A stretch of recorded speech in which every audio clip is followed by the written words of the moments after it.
Hello, hello. Welcome to another episode of Funky Marketing Show. Today, I have a great guest. His name is Robert Cross. He helps clean tech and renewable energy SEOs grow revenue. In simpler words, helps clean tech and renewable energy SEOs fix their business models and scale. So this is what we're going to talk about today. Robert has a consultancy focused on revenue strategy, and based on that, he also founded an agency that features visual storytelling.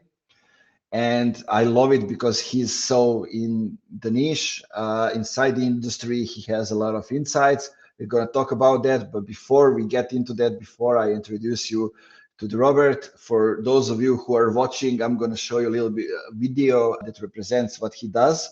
For those of you who are just listening to the audio, sorry, it's not going to take long.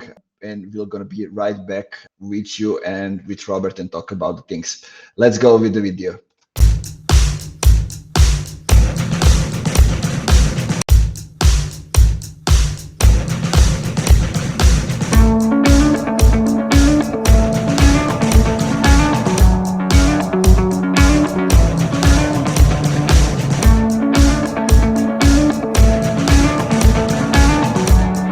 There is a grid congestion in a lot of countries. Electricity prices went up, so it's becoming more and more important to get the highest energy out of your system. Electricity grids are going digital, are going smarter, and the way to control that is the software.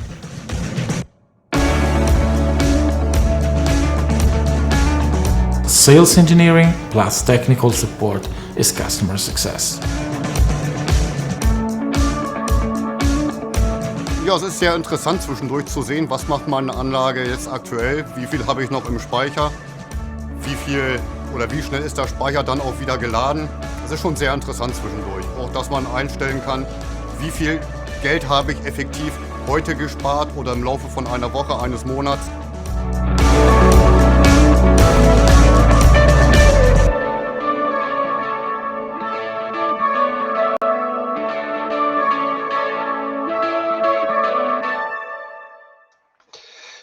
That was a great video. Robert, welcome to the show. It's great to see you, Nemanja. How are you today? Doing good, especially after watching this video, and what I got out of it, it shows exactly what it's all about. It's not only about software. Software is one of the things, then it's customer support, then is how you save expenses, how do you operate, how do you do a lot of different things, right? It's fully digital transformation story. That's what I would say. Yeah, thank you. I'm glad you liked it. Yeah, and Yes, especially emphasizing, your customers, people you work with. That's always a good thing, and you always gotta love a little bit of German. Yeah, yeah. Well, it's actually, I was in Italy and Germany to film that campaign. So Tigo Energy is an interesting company. They went public on the NASDAQ earlier this year, and they have a hardware, a sensor, and they have software that's reporting the data from the sensor. And that campaign was specifically focused on their software platform. It was interesting to go overseas and try to interview people and translate in different languages and tell a cohesive story between the impacts of a site, hardware, software, and user experience. Like it's not simple, and you don't want to get lost in the sauce. As I say, you got to get that value proposition out there, and it was a fun campaign. Yeah, I love it, and I mean, those are the things that are missing in most of the things which are not like fully digitalized. I would say it's how they represent themselves, right? How to tell the story, how to tell the story of their customers, and how all of it aligns together. But tell us before we get into it, how did you actually got into the whole industry? I read, I think it was yesterday or a few days ago, how you moved to Portland, Oregon to work in the industry and focus on that. Yeah. And I guess it's those stories that, like, I think a month ago I was talking with students here, and they asked me, do they need to go to work for a company and then found a startup and then go into that entrepreneurship world? And I told them, like, ideally you go and work in a company, in a bigger company, and then you see what's happening from the inside, how decisions are being made, what are the gaps, and then you see if you can fulfill one of the gaps and you go for it. It's kind of, is that the story that you had? Yeah, I think it's similar. I don't know if that's the chapter, but it's in the same book. I mean, so essentially, I had a background in banking and finance, economic development. I wanted to be part of the solution in regard to clean tech and renewables. So this is 15 years ago. The cost of solar was much higher. Solar at that time was strongest in Europe and in particular Germany. So in America, Portland, Oregon was one of the states. And, you know, kind of like you were saying, I had to go somewhere to learn, to understand it. And in this case, it was called a market transformation non-for-profit called the Energy Trust of Oregon. And it was through that work and through those learnings that I later founded my consultancy, which will be 9 years in business next year.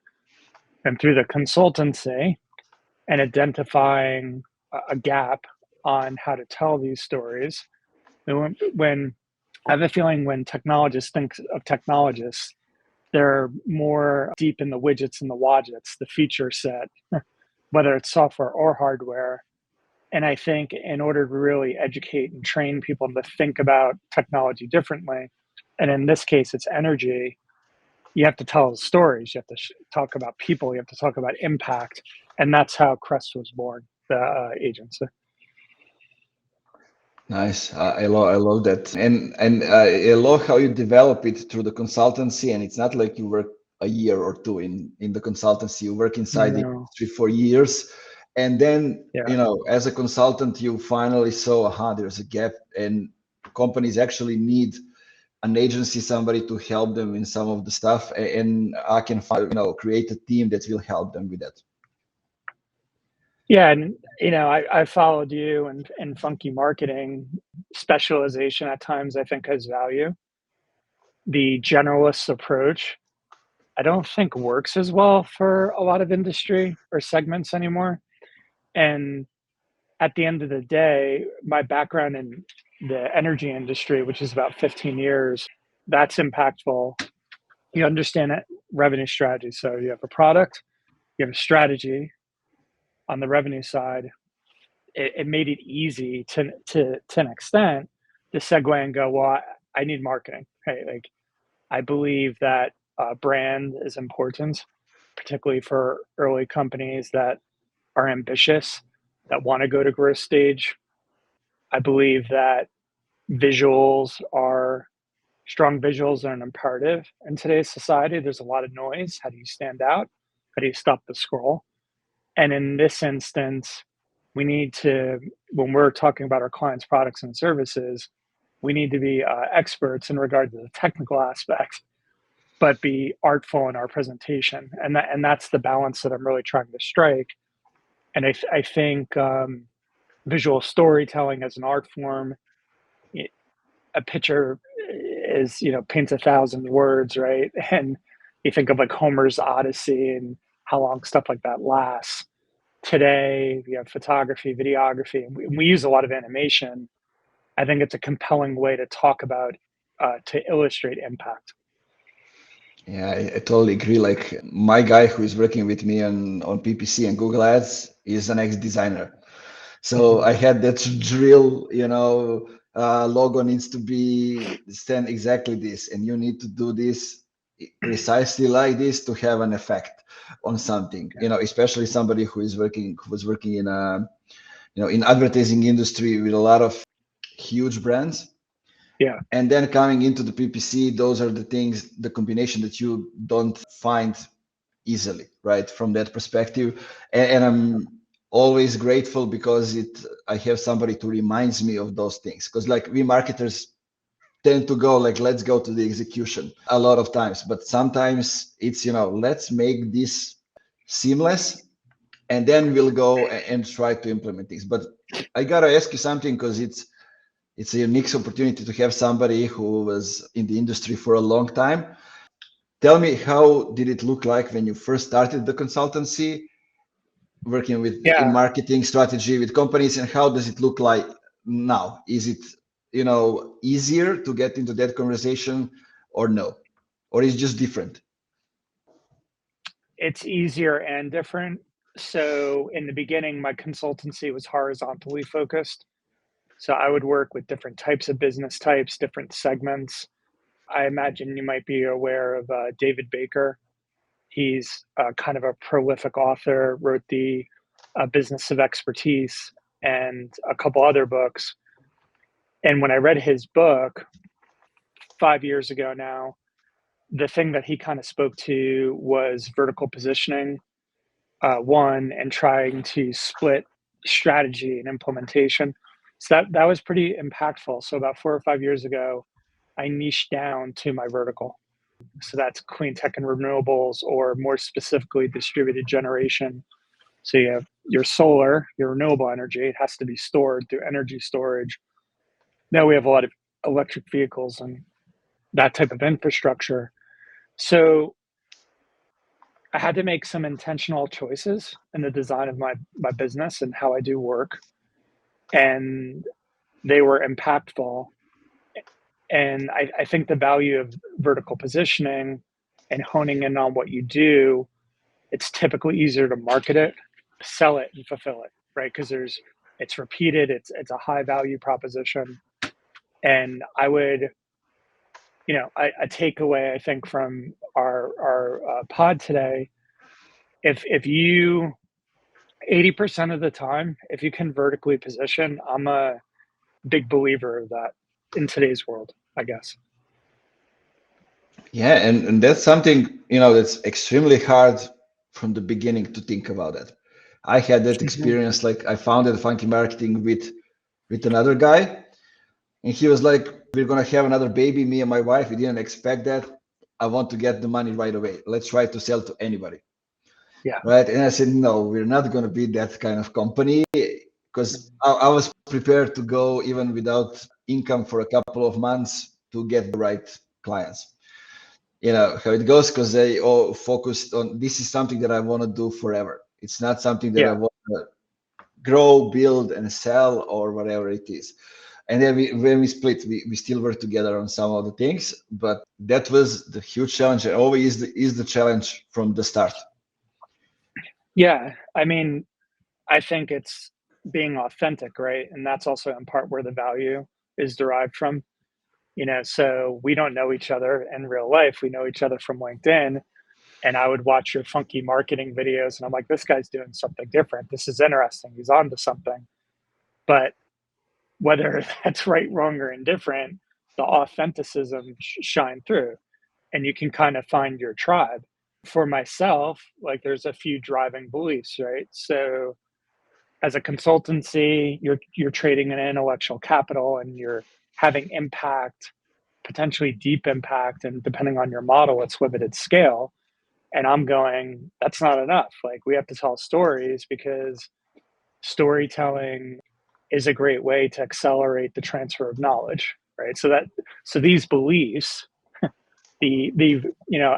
I was influenced a lot by visuals like comic books and movies and different things. I'm like, oh, that's the way. Let's show how to do this.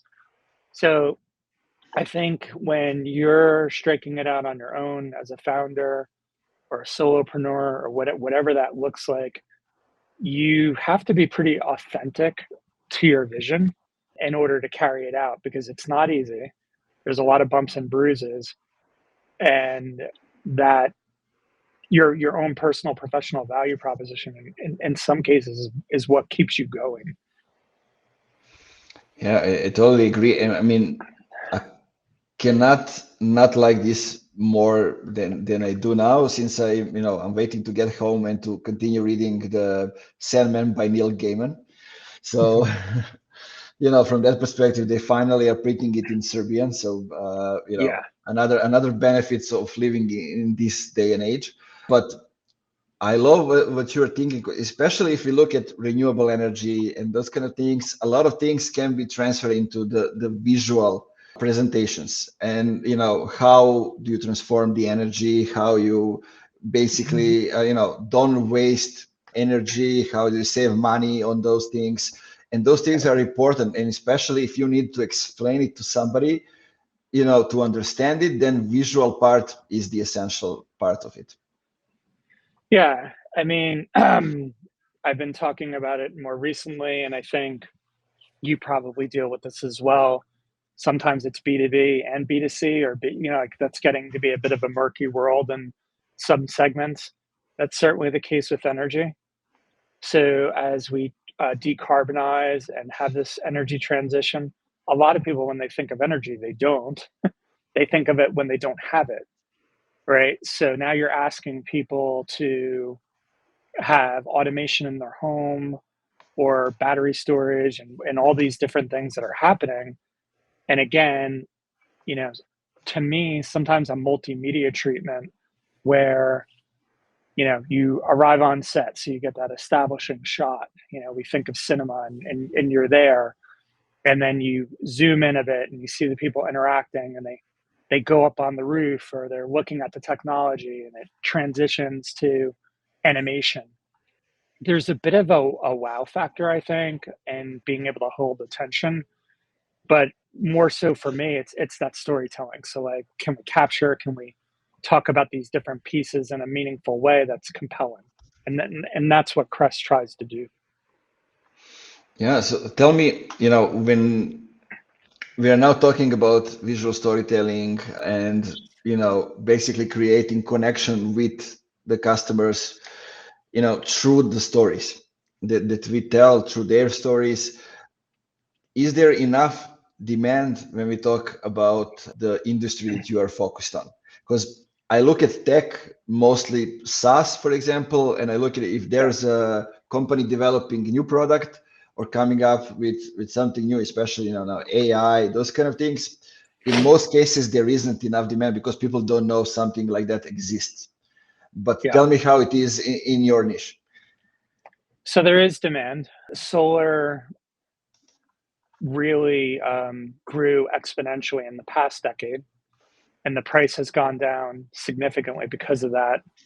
Just how the acceleration of demand drops price. I can't remember. There's a economic law somewhere in there.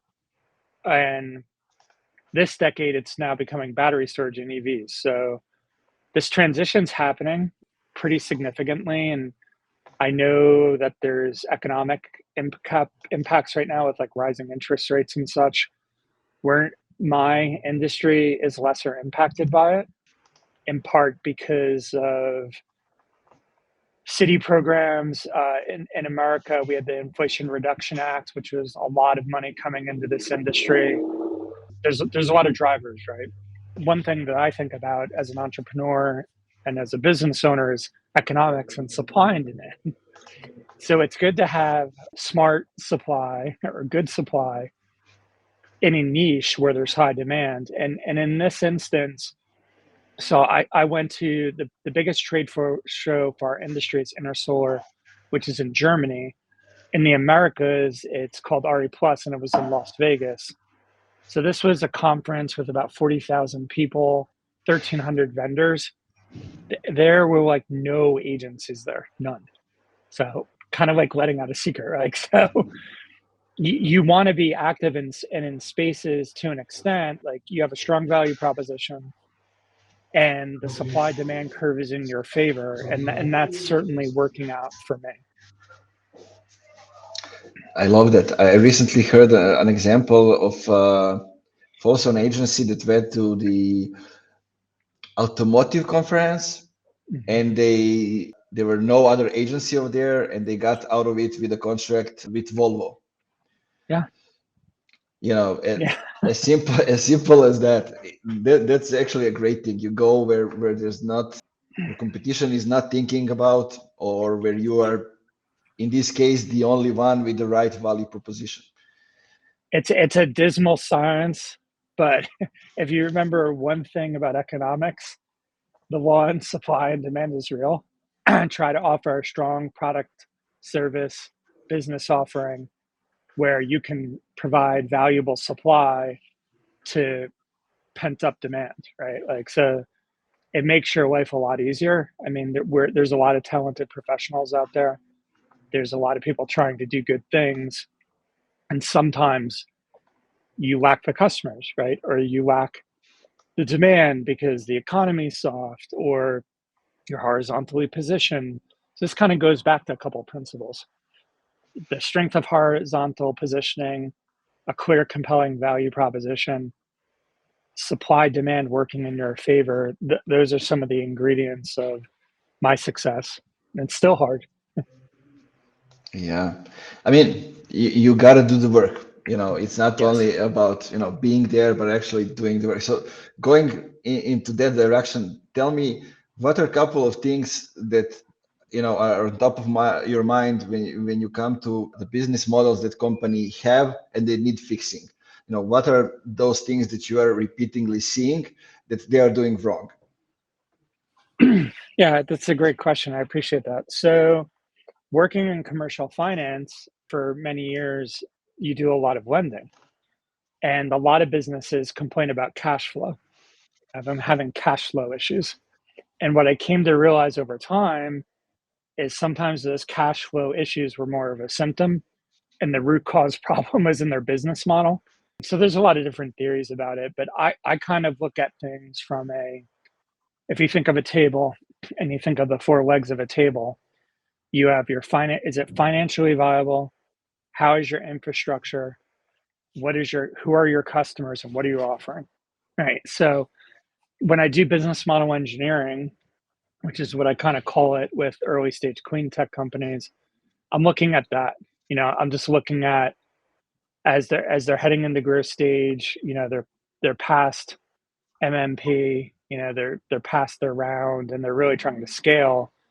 If you don't have balance and you go to sit at that table and you want to eat, something's falling. So I think balance is really important.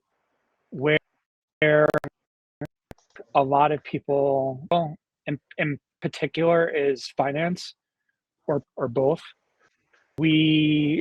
I know in America, like we're not that great at being taught finances, and you're a business owner and you struggle with that piece, understanding the P&L, understanding the balance sheet, understanding funding and pricing. And then on the pricing side, it's great to make these products or services, but where are your margins? Like, have you tested the viability? And you can spend a lot of time and energy spinning wheels, and you're not making enough money from what you do. So I would say that the thing where I see the most weakness and the most opportunity to learn is on the finance side, or bring somebody in. Yeah. Yeah, I totally agree with that. I mean, listening to you and saying that Americans are not educated enough when it comes to finances, it brings me back to what I'm hearing here in Serbia and Balkans, because we have none education about it. So, and usually people say, like in America, they educated you about the finances. So, kind of comparing the two. But what I'm hearing from you and is the thing that is somehow always missing when we talk about marketing. Pricing is the part of it, right? The part of the strategy and everything. And we don't talk about it that much. And it can be a very powerful driver of your growth if you have the pricing strategy done right. So on the consultancy side, I do a fair amount of product market fit work, and we'll work with manufacturers or service providers and do engineering consulting in regard to the product feature set. I do a bit of the revenue strategy side, and then it opens up into the marketing. But it's amazing to me how people think of price after the fact, or when price has to be one of your earliest considerations. You can spend a lot of time and energy building a product or service without validating or quantifying the price sensitivity around it. And I think it's hard, right? Because you don't want to put out the number first, or you're not really sure. And there's definitely a bit of an art form with it. I think it's important if it's a service and you're an agency or a solopreneur to fail fast, test and iterate. You can sometimes do things behind the curtain, like in pilots or programs, and not fully market and get some information before you go out there. And if you're designing, literally making something, don't, think about price on the back end. It's a costly mistake. Yeah, I totally agree. But tell me, what are some of the things that you see when you look at the product market fit? Is it existing over there? Do you need to check it out? What are some of the indicators that you look for when you do that? So the biggest thing is, and that's one of the highest values of conducting the exercise, right? So when you think of companies, obviously they're all different shapes and sizes, but your product people and your marketers and your salespeople speak different languages. They have different vantage points of view. And one of the highest values of conducting these types of exercises in a group setting is bringing people together, which gains alignment. And sometimes being an outside consultant, and there's a lot of cliches, you can't read the label side outside the bottle, and you can't see the forest through the trees. If let's just ignore that for a second, but it's a little bit easier sometimes from the outside coming in, if there's buy-in, to confront issues and to bring people in the room and not worry so much about what you're saying, as long as you're being professional. Alignment's pretty critical to success. You could have a really well-designed product, but miss the market in messaging, and sales don't happen. You can have salespeople that are really gung-ho, but don't really understand the feature set of the product. So for me, the main thing I'm looking for is alignment. And part of what we do is we don't listen to the people that are drinking their own Kool-Aid, and we provide our own subject matter expertise as well. But I think you got to get insights from your customers, right? You got to get insights. If you're making a tool, if you're making an app, getting real tangible feedback from industry stakeholders of whatever domain that you're in, customers of the client, prospects of the client, and people that haven't touched their product, that diverse set of opinions can be real impactful. Yeah, I mean, talking to the customer is always essential in everything. And I always say, this is why your company exists, right? And so many companies, especially, after those early stages, they just stop talking to the customers for one or two or three reasons, who knows? But I always say, for some reason, if you don't talk with them like for a month or two or three, then you just continue not doing it. And then basically you need somebody from outside to come and kind of, knocks on your head, what are you actually doing? Right. And it's a disservice to your customers, and it's a disservice to yourself, or it's not smart, because today we live in like an information society. It's very easy to connect with people in some regards, like you and I talking over the pond as an example. It's just not wise. It's just not prudent. Like, it's great to be excited about your product or service. It's valuable to see that market up to, but if you lose sight of who you're doing the work for, you can get further away from your customer. And we live in a time and age where innovation is relentless, to the degree that you can build your tribe, create your fans, and kind of stay attuned to them. It becomes a lot, I think, to an extent, your innovation is driven in part by your customers, right? A good consultant or a good agency, to an extent, evolves your products and services based upon the value that you provide. We have our own thoughts and processes of, this is what we want to do, this is how we're going to do it.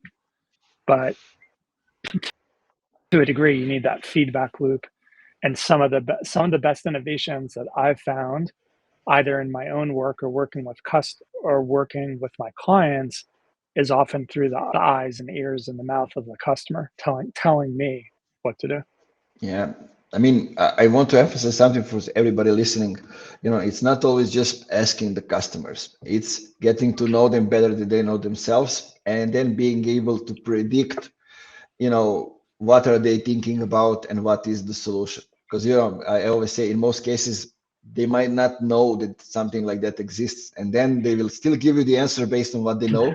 And if you don't provide the solution that they expect, they're going to be pissed at you. Yeah, I mean, I just want to touch on that real quick.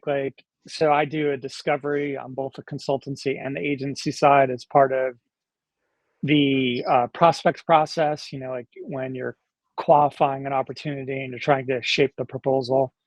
And in most cases, we have a similar but even deeper discovery and project kickoff. It's not the first questions. So it's not your templated questions. It's the second or third question underneath them that sometimes drives the real value.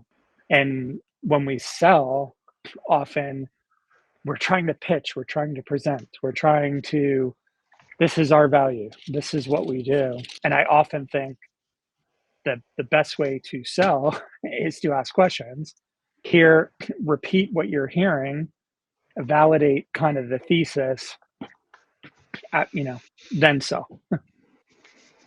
Yeah, I love that. I love that. And I love that, product discovery is getting back into the, into the one of the hot topics, for example, on LinkedIn that I'm listening. Yeah. Because fun enough, I have two people working in product. One is my neighbor and the other one is my good friend. And I'm like, how can it be all in the same city, all living close by and all talking about these things? And I think it's actually good because it means that we are going back to the basics and doing exactly what we need to do before we get into development and doing some things that might be good, might not be good, but we need to prove the hypothesis first.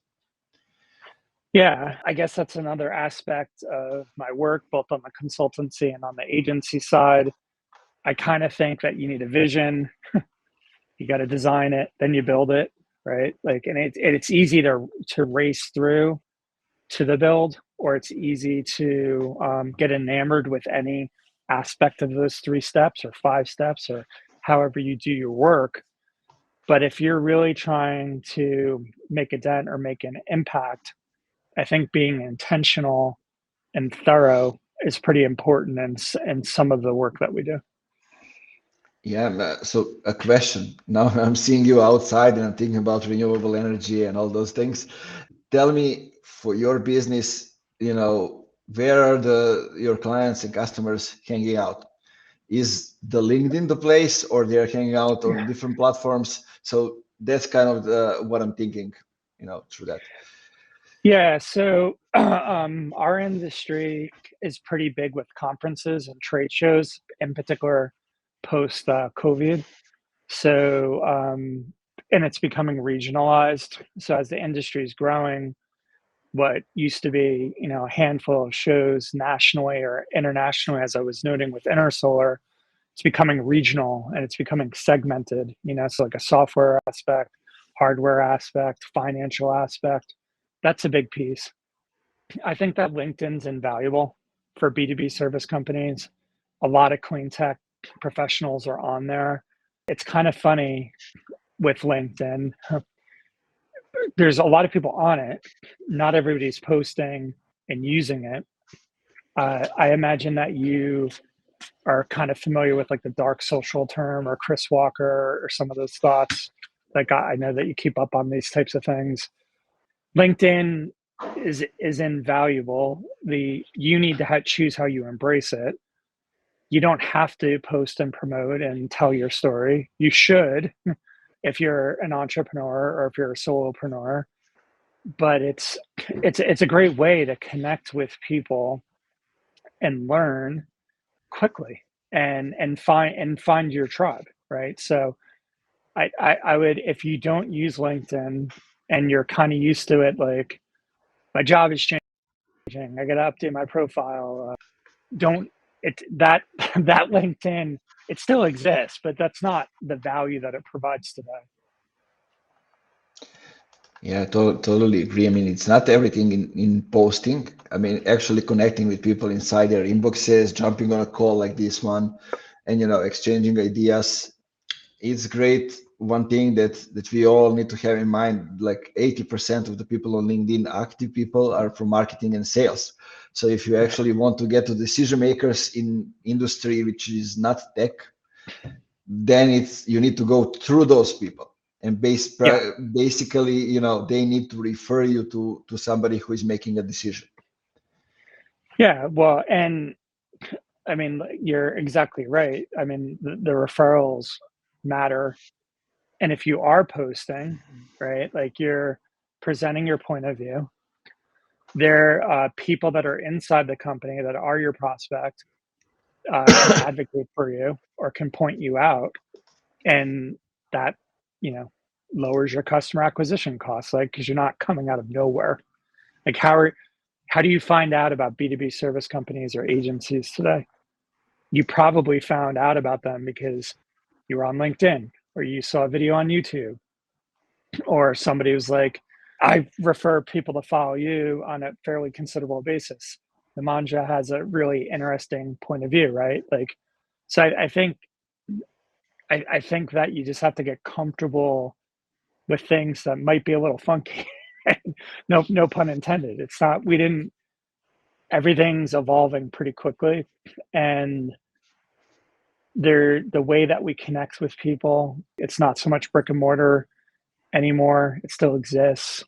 Walls and barriers are different in the digital age, and you kind of you need to embrace it, I think.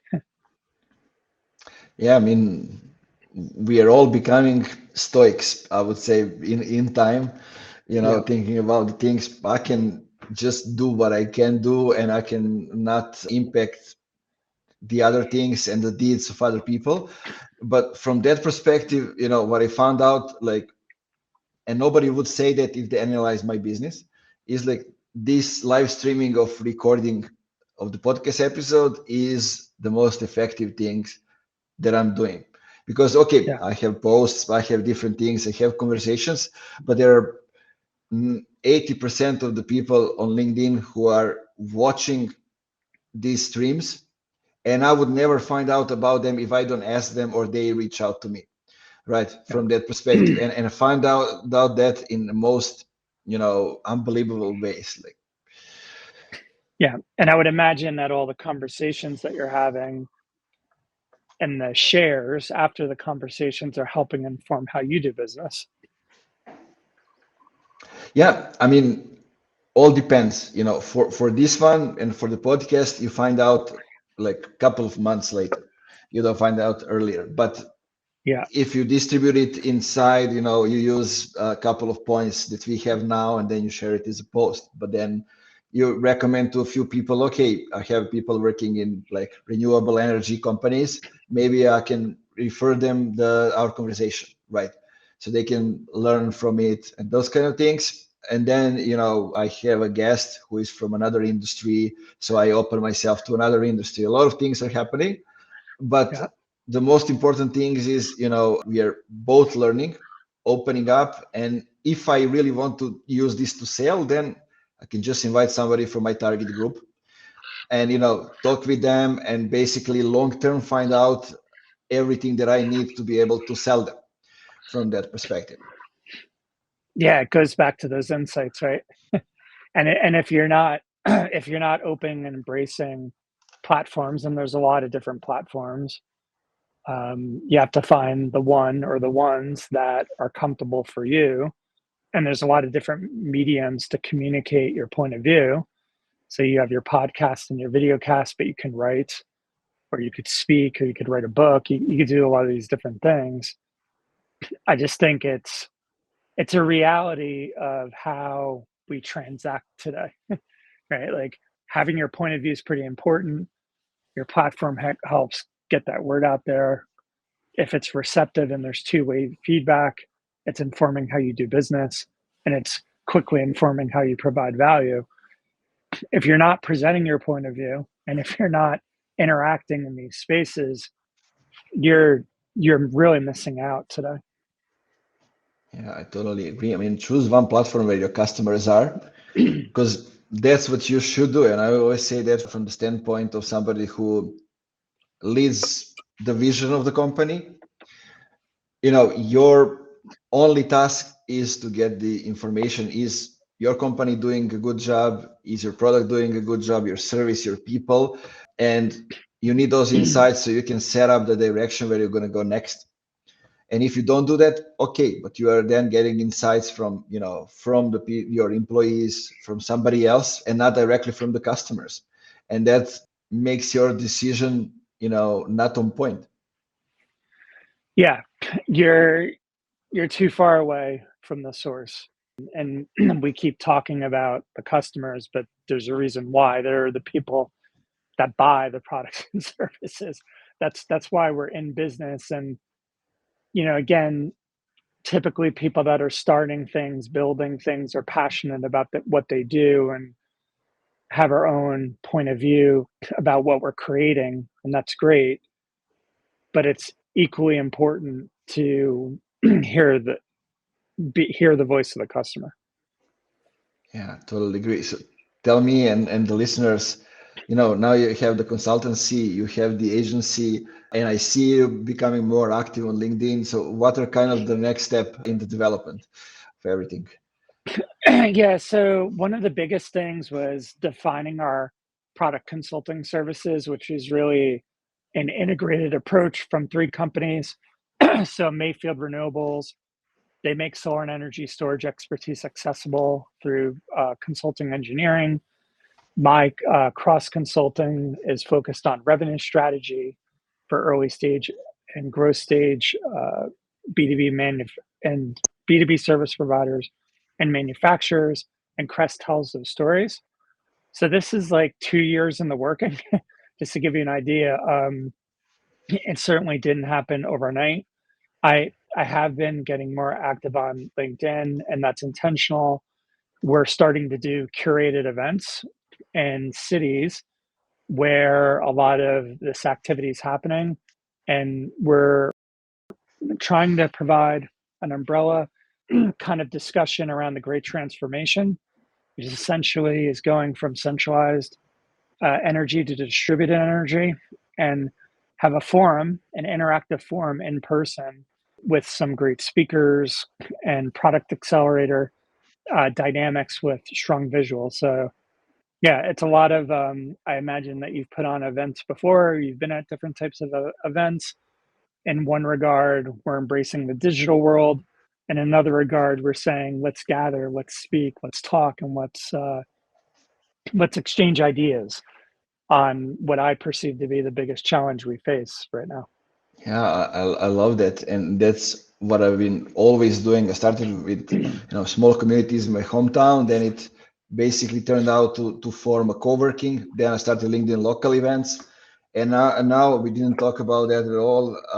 But I have another company which I'm developing, focusing on gathering around the business community and kind of helping the whole ecosystem, connecting each stakeholders and helping them skip a few steps in their development. But those small events are essential if you're building a brand, and so you can have like live conversation with people. And I find it very, very useful because you can always record them and distribute them online as well. Yeah, right. Yeah, so that's, this first event that we're doing here in Portland, Oregon, that's part of the thought process. We want to build and grow our brands.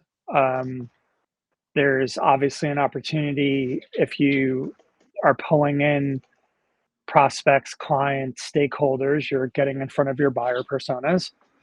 And if you're recording it and filming it and stuff, there's your content marketing for a quarter, right? So you can accomplish a lot of things if you're intentional in the design. Yeah, I'm thinking, I'm trying to remember the name of a design. Yeah, I remembered. Aaron Draplin from Portugal, Oregon. It's the most famous logo designer ever, basically. Okay. And I connected that with you in my mind because when he does a presentation, he talks about his story, about his dad that passed away, his girlfriend, his dog, how he grew up, how he lost skateboarding, snowboarding, those kind of things. But then he connects it how he did logo for Obama, for some other presidents, and those kind of things.